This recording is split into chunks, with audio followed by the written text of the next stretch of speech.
Sədərək gömrüyündə sadə vətəndaşın Türkiyədən ailəsi üçün gətirdiyi az miqdarda ərzaq əlindən alınaraq ambara vurulur. Məmur yaxınları isə tonlarla malı heç bir maneə olmadan keçirə bilirlər. Vətəndaşlar onlara tətbiq olunan qadağanın səbəbini soruşanda qarşılarına hansısa qərar çıxarılır. Bu zaman haqlı bir sual yaranır. Həmin qərar niyə yalnız kasıb təbəqəyə tətbiq olunur? Ətraflı Gündəlik Naxçıvanın təqdim etdiyi sujetdə. Sədərək gömrüyündə bunun bir neçə dəfədir bu hallar təkrar baş verir. Mən nə vaxt şəhərim buradan evimə ərzaq aparım. Sədərək gömrüyün post rəisi Şənən malın birbaşa tapşırığı ki, meyranları burada prinsipə salın, meyranların heç bir beşini buraxmayın.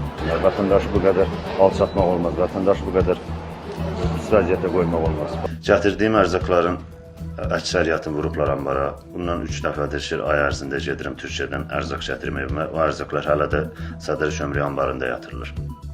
Soruşuram ki, niyə saxlayırsınız, nədir məndən ədavətiniz? Dedikləri tək bir şey var ki, Nazirlər Kabinetinin qərarıdır, 30 kilodan artıq ərzaq gətirin olmaz.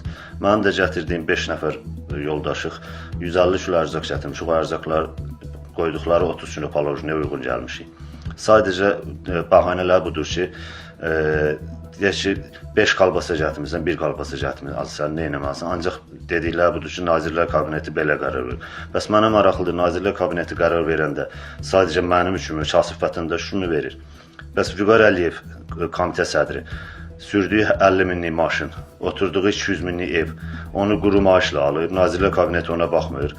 Sədrənin post rəisi Kənan Heydərli 50 minlik maşın sürür, 200-300 minlik villası vardı. Onlara quru maaşı ilə necə əldə edibdir?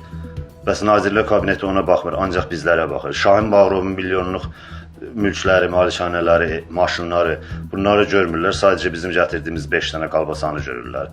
Ulu öndərimiz Heydər Əliyev cənabları Sədərək gömrüyün ümid körpüsü adlandırmışdır. Amma təəssüflər olsun ki, bizim ümidlərimiz orada qırılır. Sədərək gömrüyü əməkdaşları, post rəisi Kənan Heydərli, komitə sədri Vüqar Əliyevin tapşırığı ilə vətəndaşların ümidləri qırılır. Gətirdiyimiz bütün ərzaqları alıb əlimizdən vururlar ambara.